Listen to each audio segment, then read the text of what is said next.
Hello guys. तो कैसे हैं आप सभी दोस्तों को प्यार भरा गुड मॉर्निंग। भूगोल की कक्षा में आप सभी का स्वागत है, हार्दिक अभिनंदन है। टाइम न गवाते हुए हम सीधा अपने बिंदु पे आते हैं। आज का अपना टॉपिक है, हम क्या पढ़ रहे थे? केंद्र शासित प्रदेश। हम केंद्र शासित प्रदेशों के बारे में अध्ययन कर रहे थे।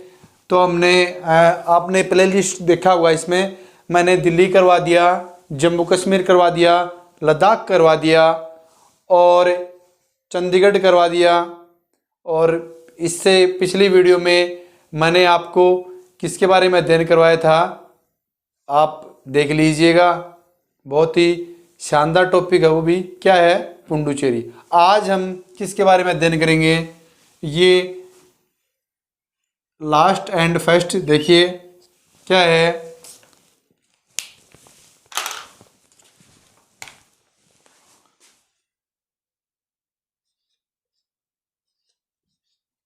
दादरा नगर हवेली, दादरा नगर हवेली एवं दमन दीव। वो जगह आपको देखने को द्वीप मिल जाएगा, लेकिन राइट क्या है, दीव है। ठीक है, हाँ जी, याद रखना, ये द्वीप मत कर देना, क्या है, दीव है। अब पहले क्या था, ये दोनों अलग अलग थे। क्या थे? अलग अलग। ये दोनों अलग अलग केंद्र शासित प्रदेश थे। लेकिन क्या किया कि 2019 में एक विलय विधेयक पारित किया गया। उसमें क्या किया गया कि दादरा नगर हवेली एवं दमन द्वीप को, दोनों को क्या किया जाए, एक किया जाए। अब आपको पता है ये दोनों जो है अलग अलग राज्यों में हैं। दोनों क्या है, अलग अलग राज्यों में हूं। राज्य की बात करूं तो दादर व नागर हवेली कहाँ है? महाराष्ट्र में है। कहाँ है? महाराष्ट्र में है। अच्छा जी। और दमन दीव कहाँ है? ये कहाँ है? गुजरात में है। अब आप ये देखिए, ये जो दादरा नगर हवेली है, ये क्या है, समुद्री किनारे यानी तटवर्तीय क्षेत्र है ये। और दमन एवं दीव ये भी क्या है, तटवर्तीय क्षेत्र है। हाँ जी। इन दोनों को एक ही इसलिए किया गया ताकि इनकी संस्कृति, सभ्यता और इन क्षेत्रों का अच्छे से विकास किया जाए। यहाँ की सुरक्षा की अच्छे से, वहाँ पे रहने वाले लोगों तथा वहाँ की वनस्पति, वहाँ की जलवायु और साथ में वहाँ से मिलने वाले जो इम्पोर्टेंट पदार्थ हैं, जो देश की प्रगति एवं विकास में सहायक हैं, और जो जलीय जीव हैं, उन जलीय जीवों का जो प्रकृति में उनका अस्तित्व है बनाए रखने के लिए, साथ ही जो भारत की पॉपुलेशन है उस पॉपुलेशन को ध्यान में रखते हुए उनकी जो आवश्यकताएं हैं, उन आवश्यकताओं की पूर्ति के लिए आपको पता है समुद्री से बहुत प्रकार की वस्तु मिलती हैं, जिससे हम दैनिक दिनचर्या में काम में लेते हैं। हाँ जी। अब देखिए, इन दोनों को संविधान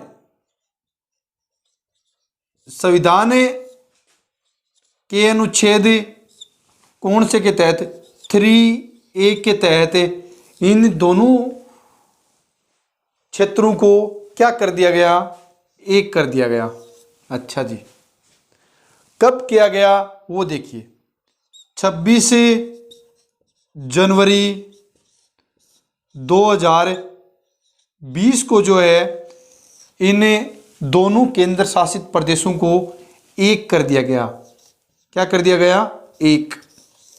अच्छा जी, यहां तक ओके। या आगे देखिएगा,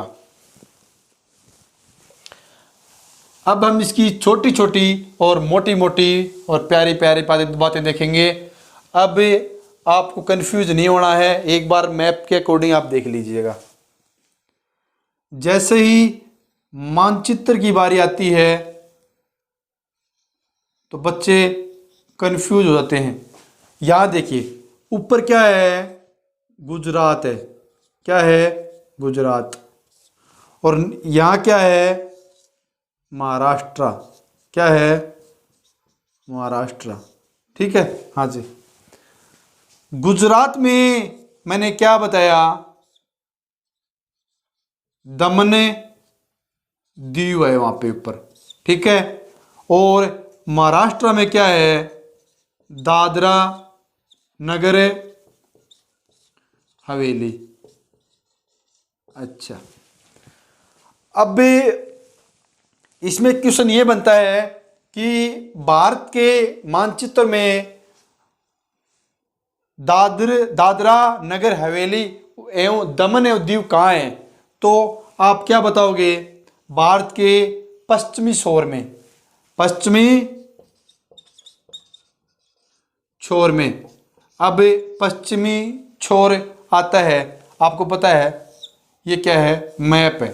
तो इस साइड आ गया ना, ये इस साइड क्या है, पूर्व है। इस साइड, इसके पूर्व के विपरीत साइड में कौन सी दिशा होती है, पश्चिम होती है। ओके, या ऊपर गुजरात, गुजरात में क्या है, दमन एवं दीव है। महाराष्ट्र में क्या है, दादरा नगर हवेली है। ठीक है, हाँ जी। इन दोनों को क्या कर दिया गया, एक कर दिया गया। कब किया गया, 26 जनवरी 2020 को, मैंने आपको अभी बताया है।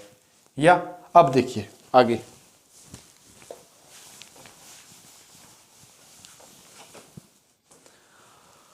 आगे हम देखेंगे इसका क्षेत्रफल, यानी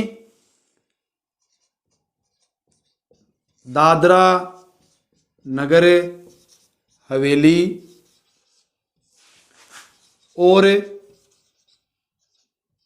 दमन दीव।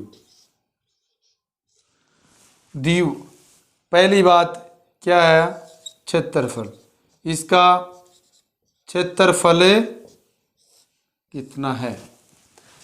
जैसे क्षेत्रफल की बारी आती है तो इसका क्षेत्रफल कितना है, 630 वर्ग किलोमीटर। कितना, 630 वर्ग किलोमीटर। ठीक है, हाँ जी। नंबर 2 क्या है, राजधानी। राजधानी,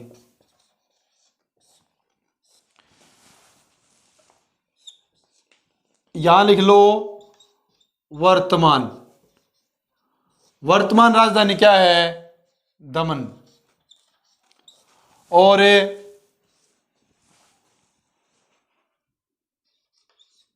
पुरानी या प्राचीन एक ही बात है।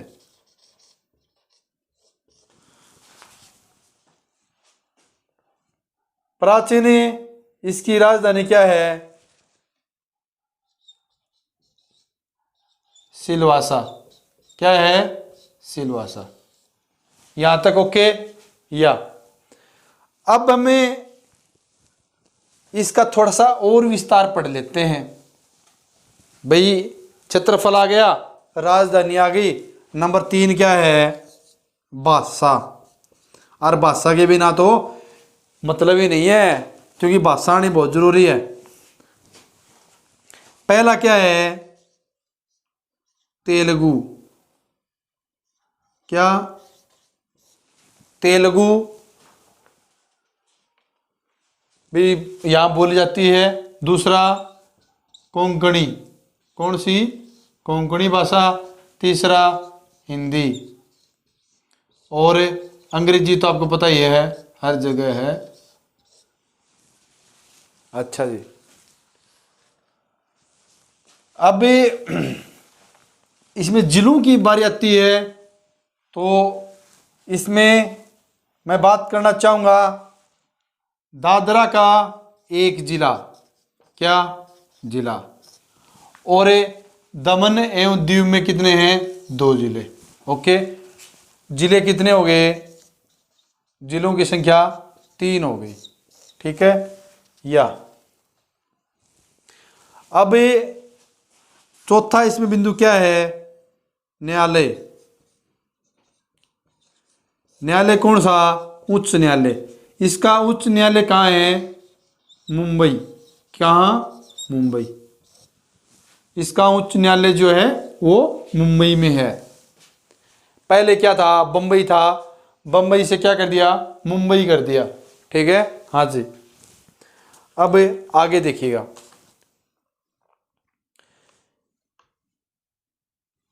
अब ये जो दादर नागर हवेली है, इसके सहारे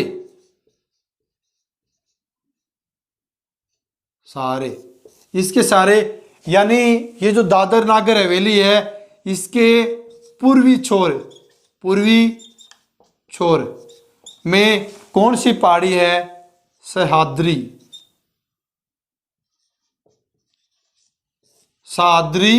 पर्वत लगा लो, पहाड़ लगा लो, एक ही बात है।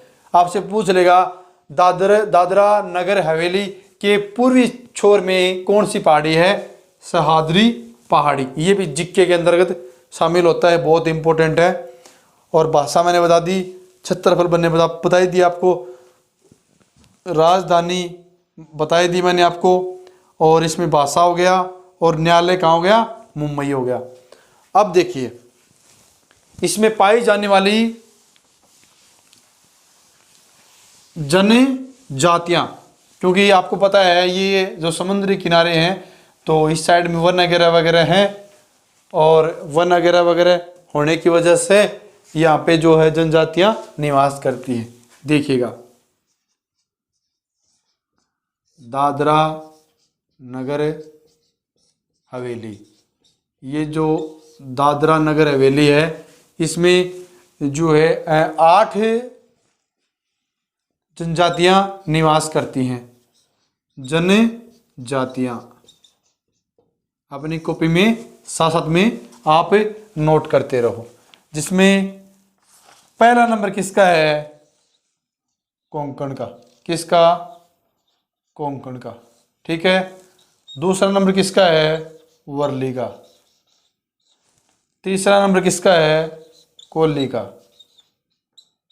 कोली। 4 नंबर क्या है, डोलिया। 5 नंबर क्या है, डूबड़ा। क्या, डूबला। 6 नंबर क्या है, काथोड़ी। क्या, काथोड़ी। 7 नंबर क्या है, नेकड़ा। और 8 नंबर क्या है, डबलास। ठीक है, हाँ जी। और यहाँ की मैं बात करूं, दमन एवं दीव में, दमन एवं दीव में जो है 4 प्रकार की जनजाति पाई जाती है। इसमें पहला नंबर क्या इसका है, वर्ली का। ठीक है, 2 नंबर क्या है इसमें, डोलिया। 3 नंबर क्या है इसमें, डूबड़ा। और 4 नंबर कौन सी पाई जाती है, नेकड़ा। ओके, या और 5 नंबर एक जनजाति और भी पाई जाती है, वो क्या है, कथोड़ी। बस ये जनजातियाँ इसमें निवास करती हैं, और इन्हीं के आधार पर जो है यहाँ इनकी संस्कृति, इनकी सभ्यता को बचाने के लिए इसको जो है केंद्र शासित प्रदेश बनाया गया। क्योंकि यहाँ मतलब कि 40% से लेकर और 65% के हिस्से में क्या है, आदिवासी या फिर ये जनजातियाँ यहाँ पे निवास करते हैं।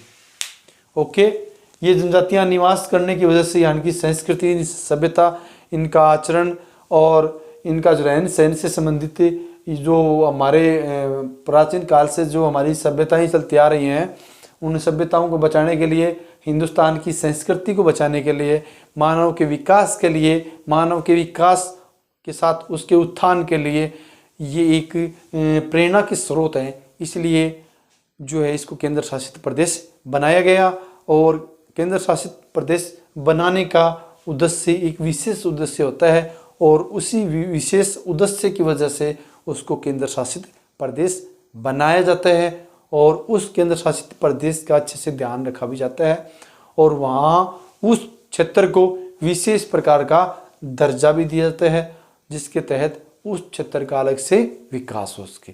जय हिंद, जय भारत।